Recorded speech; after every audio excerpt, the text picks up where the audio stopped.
Pivot table analyse tab के अंदर हम थ्री ग्रुप्स हम कवर करेंगे, filter group, data group, action group. ये तीनों के अंदर फिल्टर ग्रुप के अंदर हम स्लाइसर, टाइमलाइन कवर करेंगे। इसके बाद हम डेटा ग्रुप के अंदर रिफ्रेश और pivot table data source cover करेंगे, और थर्ड ग्रुप के अंदर यानी एक्शन ग्रुप के अंदर हम clear pivot table, select in pivot table और मूव पिवट टेबल कवर करेंगे। इसके लिए क्योंकि ये ग्रुप्स हमारे पास डायरेक्ट या पिवट टेबल एनालाइज डायरेक्ट यहाँ पे मौजूद नहीं है, तो इसके लिए हम सबसे पहले पिवट टेबल बनाएंगे, और पिवट टेबल के लिए हमारे पास डेटा सेट का जरूरी है। पिवट डेटा सेट के अंदर आप क्लिक करें और इंसर्ट के अंदर आ जाए। इसके बाद पिवट टेबल, क्योंकि ये मैंने पहले सिखाया इसलिए मैं थोड़ा इसको फास्ट कर रहा हूँ। उसके बाद ओके कर रहा हूँ। एक नया टैब आ गया। नया टैब को मैं एक नाम दे रहा हूँ, आप कोई भी नाम दे सकते हो इसको। मैं इसको दे रहा हूँ रिपोर्ट, और इसको मैं मूव कर रहा हूँ लास्ट पे। अच्छा, अब ये खाली है ये रिपोर्ट, तो इसके अंदर हम कुछ फील्ड्स डालेंगे, जैसे कि हमारे पास कोर्स है, कोर्स मैंने रो के अंदर डाल दिया, और मंथली फीस मैंने वैल्यू के अंदर डाल दिया। तो इस तरह आप इसको एक किस्म का रिपोर्ट बना सकते हैं, जिस तरह अकाउंटिंग में इतना फीस आया है, DE कोर्स है इसके अंदर इतना है, DBA के अंदर इतना फीस आया है, DET के अंदर इतना है, टोटल इतना फीस आ गया है। ये हमारे पास अब आ गया एक पिवट टेबल, और पिवट टेबल के साथ साथ एक नया टैब खोल गया है जिसका नाम है pivot table analyse. Pivot table analyse के अंदर इस लेक्चर में हम ये तीन ग्रुप्स कवर करेंगे। सबसे पहले जो है वो फिल्टर का है, जैसा कि हमने कहा है फिल्टर ग्रुप, सेकंड पे डेटा ग्रुप और थर्ड पे एक्शन ग्रुप। तो सेकंड पे ये डेटा ग्रुप है और थर्ड पे ये एक्शन ग्रुप है हमारे पास। पहले में स्लाइसर टाइमलाइन कवर करेंगे, साथ में ये जो है रिफ्रेश डेटा में और उसका जो सोर्स है, और थर्ड में ये तीन क्लियर, सेलेक्ट और मूव कवर करेंगे। तो चलिए शुरू करते हैं इसको। सबसे पहले मैं आता हूँ इस रिपोर्ट के अंदर स्लाइसर पे। स्लाइसर क्या होता है? तो स्लाइसर हम पहले थोड़ा सा डिफाइन करते हैं कि स्लाइसर होता क्या चीज है। स्लाइसर हमारे पास है, स्लाइसर एक सेल के अंदर पिवट टेबल में एक विजुअल फिल्टर करता है, जो कि हम इजीली डेटा को इंटरेक्टिवली उसमें मतलब फिल्टर कर सकते हैं। सिंपल वर्ड्स में स्लाइसर्स फिल्ट्रेशन के लिए हम यूज करते हैं, जो थोड़ा इजी रहता है डेटा को फिल्टर करने के लिए। किस्म का ये बटन होता है। जब हम स्लाइसर इंसर्ट करते हैं तो इसके साथ ही एक क्लिकेबल बटन बन जाता है, जिसके साथ हम फिल्टर करते हैं डेटा को। इसका फायदा ये है कि मतलब ड्रॉप डाउन फिल्टर्स की जगह ये थोड़ा ज्यादा अच्छा रहता है। ड्रॉप डाउन फिल्टर आपको पता होगा, जो कॉम्बो बॉक्स की तरह होता है। और साथ साथ में जो है अच्छा ये बाकायदा डैशबोर्ड के लिए अच्छा मतलब लगता है। जिस तरह हम डैशबोर्ड बनाते हैं, इंटरफेस जो होता है उसके लिए हम ये यूज करते हैं। चलो हम प्रैक्टिकली इसको देखते हैं। तो इसके अंदर मैं आता हूँ, स्लाइसर पे क्लिक करता हूँ, और स्लाइसर पे मेरे पास कहता है कि आप किस बेस पे ये डेटा जो है फिल्टर करना चाहते हो, यानी स्लाइसर किस बेस पे लेके आना चाहते हो। तो जाहिर सी बात, ये तो बहुत सारे मैं इसके अंदर मैं जेंडर के बेस पे करता हूँ।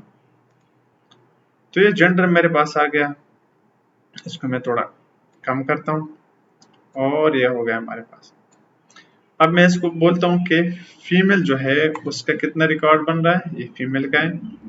मेल जो है उसका कितना बन रहा है, ये 25,500 जो है ये मेल का फीस है, और फीमेल का जो है 13,700 अमाउंट है।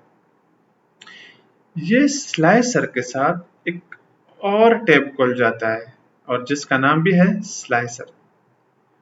इस लेक्चर में हम स्लाइसर का टैब जो है ये हम नहीं करेंगे। इसके अंदर ये सिंपल इतना खैर है नहीं, लेकिन इसके लिए अलग टॉपिक आ रहा है, ये इंसर्ट के अंदर हम आगे जाते हैं, स्लाइसर और टाइमलाइन। तो यहाँ पे हम इसको फिर से थोड़ा डिफाइन भी करेंगे, और साथ साथ में इसका जो ये प्रॉपर्टीज है ये भी कवर करेंगे। इस लेक्चर में हमारा काम सिर्फ स्लाइसर के साथ है, डायरेक्टली उसके प्रॉपर्टीज वगैरह के साथ अब कुछ नहीं करेंगे हम। तो आप यहाँ पे बिल्कुल प्रैक्टिस मत करना, इतने ही करना जितना यहाँ पे हमारे पास स्लाइसर आया और स्लाइसर जस्ट फिल्टर कर सकता है डेटा को। इसके अंदर हम मल्टीपल भी कर सकते हैं, दोनों मेल फीमेल का कितना बन रहा है इसको खत्म कर सकते हैं, सिर्फ एक का कर सकते हैं, और क्लियर भी कर सकते हैं सबका। जिस तरह मैं थोड़ा इसको उल्टा कर रहा हूँ अभी, ये मैंने निकाल दिया है, यहाँ पे मैं डालता हूँ इसको, और इसको अगर मैं खत्म करना चाहता हूँ तो मैं यहाँ पे इसको सेलेक्ट करूंगा और डिलीट का बटन प्रेस करूंगा तो इसका खत्म हो गया है। फिर से मैं स्लाइसर लेके आता हूँ, स्लाइसर हो गया। अब इसके अंदर मैं चाहता हूँ कोर्स के बेस पे, ये अब आ गया कोर्स के बेस पे। अकाउंटिंग में कितना फीस है, डीईटी में कितना है, अकाउंटिंग में, सब के अंदर हम इस तरह चेक कर सकते हैं। तो आई होप कि इसकी समझ आ गई आपको। यहाँ से आप मल्टीपल कर सकते हैं, इस पे क्लिक करो, मल्टी सेलेक्ट ऑल्ट, इस शॉर्टकट है इसका, क्लिक करो इसके ऊपर। मैं चाहता हूँ डीबीए और एमओएस के अंदर कितना फीस है, साथ में डीईटी के अंदर कितना है, या इसको आप क्लियर कर सकते हैं और इसको डिलीट भी कर सकते हैं। नेक्स्ट है इसके बाद पिवट टेबल एनालाइज के अंदर जो है वो है टाइमलाइन। टाइमलाइन भी यहाँ पे इंसर्ट के अंदर ही है, लेकिन यहाँ पे पिवट टेबल के लिए भी इसको हम कवर करेंगे। टाइमलाइन क्या चीज होती है? टाइमलाइन जो है ये एक स्पेशल टाइप का फिल्टर है, जो कि ये सिर्फ डेटा को तब फिल्टर करता है जब आपके पास कोई मतलब टाइम या जो डेट है वो हो। इसके बगैर आप डेटा फिल्टर नहीं कर सकते, यानी आपके पास कोई डेट का होना जरूरी है। अच्छा, ये मतलब फिल्टर कर सकता है डे के बेस पे, मंथ के बेस पे, क्वार्टर के बेस पे और ईयर के बेस पे। क्वार्टर कहते हैं 3 महीनों का एक मजमूए को हम क्वार्टर कहते हैं।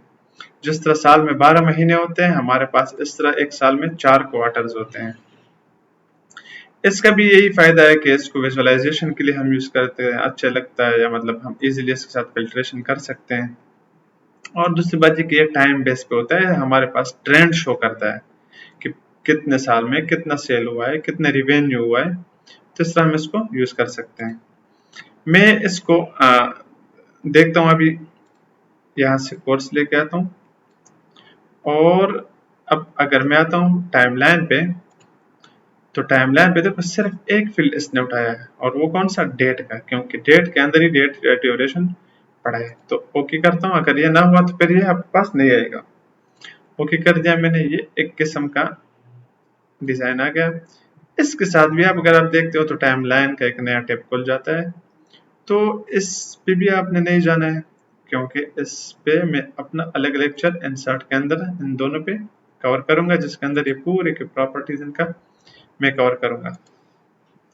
अब लिहाजा ये हमारे पास आ गया। मैं इसके अंदर देखो, ये नीचे जो पट्टी लग रही है आपको, मैं थोड़ा इसको बड़ा भी कर सकता हूँ ताकि आपको सही से समझ आ जाए। दिसंबर तक चलो काफी है इतना।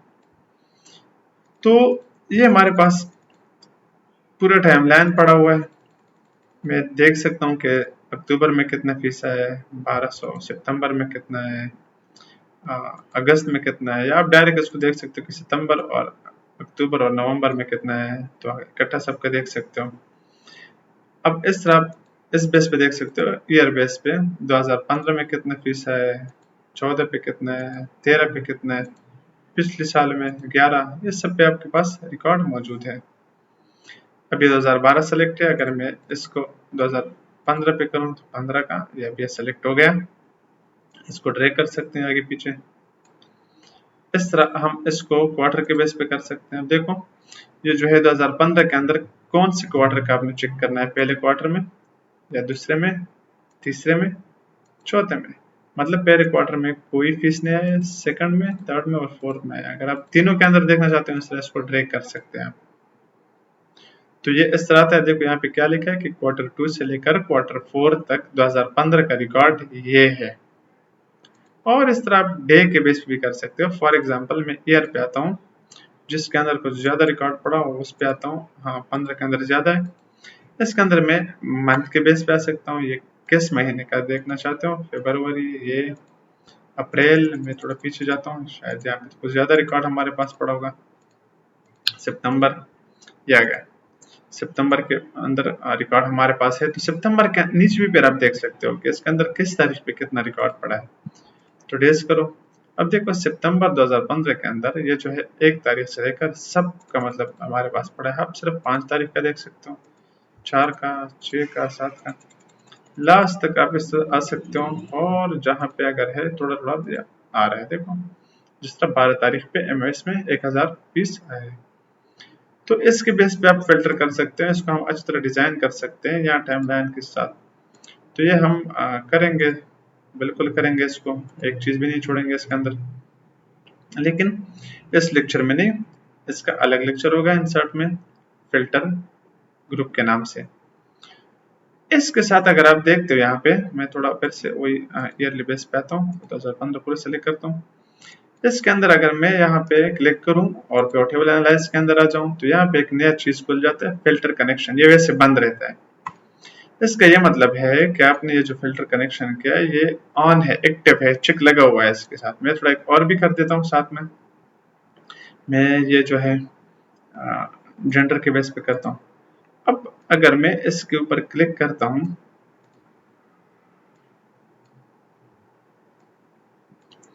तो इस बेस पे भी रिकॉर्ड हम फिल्टर कर सकते हैं और यहाँ पे 2012 या 15 इस तरह भी कर सकते हैं।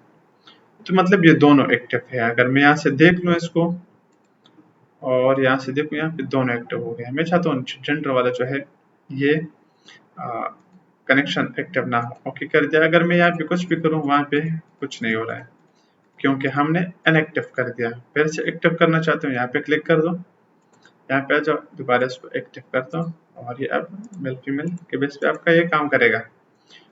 तो इसके साथ ये हमारा खत्म हो गया फिल्टर ग्रुप। नेक्स्ट हमारे पास आ रहा है रिफ्रेश। रिफ्रेश क्या होता है, मैं सबसे पहले इसको खत्म करता हूं, ओके। रिफ्रेश हम तब यूज करते हैं जब पीछे से डेटा में हम चेंजेस करें, यहाँ से हम डेटा में चेंजेस कर लें और डेटा हमारे पास बहुत बड़ा हो।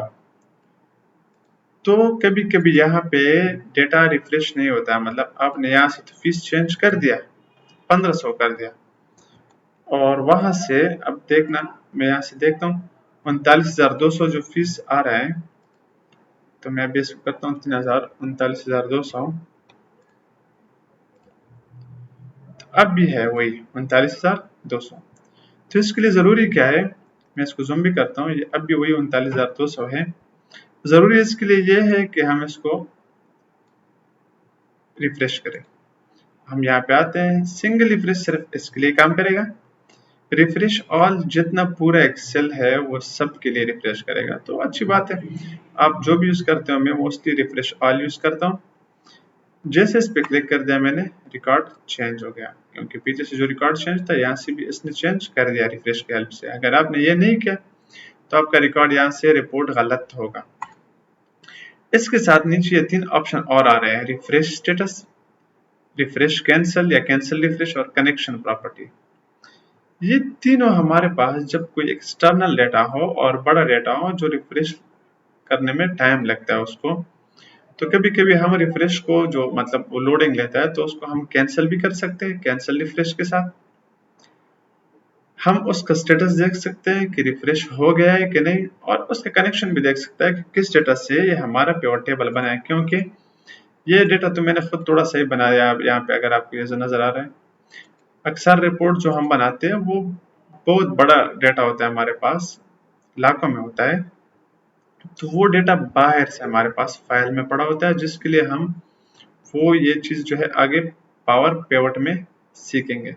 जिस तरह भी इसमें एड टू डेटा मॉडल या मैनेज के अंदर मैं अगर आता हूँ तो थोड़ा सा मैं आपको दिखाता हूँ कि इसके अंदर ये किस सा डेटा पड़ा होता है और क्या चीज होता है इसके अंदर। सीखेंगे इसको बाद में हम, सिर्फ यहाँ पे आपको पता चल जाएगा इसका। तो ये आ गया, ये इसके अंदर देखो यहाँ पे वही पावर पिवट है, यानी पिवट टेबल है, तो पिवट टेबल का थोड़ा एडवांस वर्जन है इसमें। तो ये वही एक्सटर्नल डेटा है इसमें, और इसके साथ देखो वही रिफ्रेश फिर से आ रहा है। तो मोस्टली वो रिफ्रेश जो है इस बिग डेटा यहाँ पे हम लेके आते हैं। एक्सेल में हम नॉर्मली डेटा जो लेके आ सकते हैं वो कि 10 लाख 10.5 लाख तक डेटा लेके आ सकते हैं रिकॉर्ड।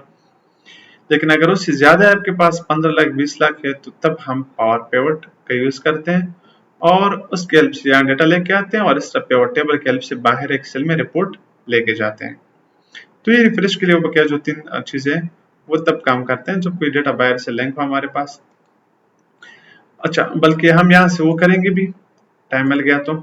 जिस तरह हम यहाँ पे आते हैं और यहाँ पे देखो, यहाँ पे फ्रॉम एक्सटर्नल डेटा सोर्स, या देखो वही चीज यहाँ पे पड़ा भी है, डेटा मॉडल। जिस तरह मैं अभी यहाँ पे आया था, डेटा मॉडल कहाँ पे, यहाँ पे है, देखो मैनेज जो है वही डेटा मॉडल का ही चीज है। या ये हम यहाँ पर भी आएंगे, यहाँ पर भी होगा, ये इधर भी पड़ा है सेम चीज, डेटा मॉडल। तो आई होप यहाँ तक तो इसकी समझ आ गई आपको। बस बात करने का मकसद मेरा यह है कि ये जो रिफ्रेश है ये दो आप यूज कर सकते हैं, बगैर तीन जो है ये हम बहुत कम यूज करते हैं। और जब हमारे पास डेटा कोई बाहर से हो तो तब यूज कर सकते हैं उसको। रिफ्रेश स्टेटस देख सकते हैं, कैंसिल करते रिफ्रेश को, और उस कनेक्शन की प्रॉपर्टीज देख सकते हैं कि कहाँ से मतलब हमारे पास कनेक्शन बना हुआ है डेटा का। नेक्स्ट है हमारे पास change data source. For example ये डेटा सोर्स जो है, ये आपको ये डेटा सोर्स नहीं चाहिए, आप इस रिपोर्ट का डेटा सोर्स चेंज करना चाहते हो। फॉर एग्जाम्पल मैं थोड़ा डेटा जो है कम करता हूँ, यहाँ पे लेके आता हूँ और यहाँ पे इसका डेटा सोर्स जो है इस पे चेंज करता हूँ इसको। तो मैं जैसे यहाँ पे आता हूँ, चेंज डेटा सोर्स पे क्लिक करता हूँ, तो मुझे कहता है कि आपका डेटा सोर्स तो ये वाला है जो ये आपको नजर आ रहा है। मैं उसको बोलता हूँ कि नहीं, यहाँ रिपोर्ट पे आ जाओ, रिपोर्ट पे नहीं, शीट 8 पे, और इसको मैं डिलीट करता हूँ और उसको बोलता हूँ कि ये वाला एरिया जो है वो सेलेक्ट कर देना। अब मैंने इसका डेटा सोर्स जो है चेंज कर दिया, रिपोर्ट कॉपी कर दिया, यहाँ पे असर भी पड़ गया। एक दफा रिफ्रेश भी आप प्रेस कर सकते हो। तो इस तरह हमारे ये जो रिपोर्ट जो है इसका डेटा सोर्स अब ये डेटा सेट नहीं रहा, इसका डेटा सेट जो डेटा सेट है इसका ये हो गया। मैं दोबारा इसको दोबारा खुद अपनी जगह पे चेंज कर देता हूँ। डेटा सोर्स, फिर से मैं इसको डिलीट करता हूँ, आता हूँ डेटा सेट पे और मैं यहाँ इस तरह ओके कर दिया, तो ये हो गया फिर से चीज सही। इसको मैं डिलीट करता हूँ, ओके हो गया। तो आई होप कि आपको समझ आ गई डेटा सोर्स की भी। और ये वही कनेक्शन प्रॉपर्टी जो है, कभी कभी डेटा सोर्स जो है सिर्फ एक्सेल के अंदर हम चेंज नहीं करते, बाहर से भी चेंज कर सकते हैं। यानी बाहर से कोई डेटा आपने कनेक्ट किया है, उसको आप चेंज करते हो किसी दूसरे के साथ, तो तब हम कनेक्शन उसका प्रॉपर्टी हम देख सकते हैं। दूसरी बात ये, अगर मैं यहाँ पे क्लिक भी करूं तो इसके साथ देखो यहाँ पे क्या लिखा है, एक्सटर्नल डेटा सोर्स। ये भी काम करता है, लेकिन तब करता है जब हम यहाँ से डेटा भी बाहर से ले, तब काम करता है। तो उसके लिए भी मैं करूंगा लास्ट लेक्चर में यहाँ से। तो आई होप कि यहाँ तक तो समझ आ गई आपको। एनीवे, आपको ये जो तीन है, 1 2 3 और साथ में ये जो है 4, ये चारों एक साथ में लिंक है। और ये किस जगह के साथ लिंक है, इंसर्ट में नीचे एक्सटर्नल डेटा सोर्स के साथ लिंक है। यानी इसके साथ अगर हम डेटा उठाते हैं तो वो फिर ऑन होगा और हम काम कर सकते हैं उसके साथ। और मैं वो करूंगा, उस लेक्चर में करूंगा। इसके बाद जो है नेक्स्ट ग्रुप हमारे पास, आखिरी ग्रुप जो आ रहा है वो है एक्शन ग्रुप। एक्शन ग्रुप के अंदर है क्लियर, अगर फिल्टर है आपके पास तो क्लियर फिल्टर भी कर सकते हो, और क्लियर ऑल तो सब कुछ कोई उड़ा देता है। फॉर एग्जांपल मैं क्लियर मैक्सिस को यहाँ सिर्फ DE और DAT को फिल्टर कर रहा हूँ, तो यहाँ पे आप इसको क्लियर फिल्टर कर सकते हो। दोबारा आ गया, सबको क्लियर कर दूं तो सब खत्म हो गया, एवरीथिंग। और अगर मैं यहाँ पे आ जाऊँ अभी सेलेक्ट पे, तो सेलेक्ट पे मैं एनेबल सिलेक्शन करता हूँ, एनेबल ऑलरेडी है तो मैं एंटायर पे और टेबल करता हूँ, एंटायर पे और टेबल सेलेक्ट हो गया। इसके अंदर मैं कहता हूँ कि नहीं, सिर्फ लेबल सेलेक्ट कर दो, लेबल ये वाला जो है ये चीज है। तो ये अब सिर्फ लेबल सेलेक्ट हो गए, वैल्यू रह गए। इसको मैं चाहता हूँ कि वैल्यू सेलेक्ट हो जाए, तो ये वैल्यू सेलेक्ट हो गए, लेबल रह गए। और लेबल और वैल्यूज दोनों को भी कर सकते हैं इस तरह। तो आई होप कि इसकी भी समझ आ गई आपको। लास्ट जो अभी इसमें रहता है हमारा वो है move pivot table. For example आपके पास पिवट टेबल यहाँ पे आपको पसंद नहीं है, आप चाहते हो कि यहाँ पे आ जाए थोड़ा, तो इसके साथ आप उसको यहाँ पे इस तरह भी लेके आ सकते हो, और बेहतर है कि आप इस तरीके से लेके आओ। मूव पिवट टेबल, यहाँ पे इसको रिमूव कर दो, और लोकेशन में उसको बताता हूँ कि लोकेशन हो गया आपको एग्जिस्टिंग में ये जगह, यहाँ से आ जाए तो यहाँ पे आ गया। या नया शीट पे लेके जा सकते हो, यहाँ पे मैं क्लिक करता हूँ, ओके कर दिया, एक नए शीट पे लेके जाता हूँ और ये एक नए शीट पे आ गया। इसको आप थोड़ा सा बढ़ा सकते हो ये इस तरह। तो आई होप के इसकी समझ आ गई आपको, और इस तरह ये हमारा जो आज का टॉपिक है वो कवर हो गया। हमने फिल्टर ग्रुप कवर कर दिया, डेटा कवर कर दिया, डेटा के अंदर जो ये 3 है रिफ्रेश, कैंसल, ये थ्योरेटिकल तो समझा दिया मैंने, लेकिन प्रैक्टिकली हम इस पे लेक्चर करेंगे और वो एक्सटर्नल डेटा के साथ करेंगे। वो ये हो गया चेंज डेटा सोर्स का, और ये तो सब कवर हो गया, क्लियर का भी, सेलेक्ट का भी, और मूव पिवट टेबल का भी। इसके बाद हम हमारा नेक्स्ट लेक्चर जो है वो होगा कैलकुलेशन का, और लास्ट लेक्चर पर मे बी इस पे करेंगे, कैलकुलेशन के साथ इसको कवर करेंगे। तो आई होप अगर कोई क्वेश्चन है आपका तो आप कमेंट सेक्शन में पूछ सकते हैं। मैंने अपना व्हाट्सअप नंबर, ईमेल सब कुछ मेंशन किया हुआ है। लिंक्डइन पे आप मेरे साथ कनेक्ट कर सकते हैं। कोशिश करें जिसका लिंक्डइन नहीं है वो लिंक्डइन अपना बनाए अकाउंट, और उस पर मेरे साथ कनेक्ट कर सकते हैं आप। बकाया मेरी तरफ से जो भी हेल्प हो मैं करूँगा इंशाल्लाह। तो तब तक के लिए खुदा हाफिज़।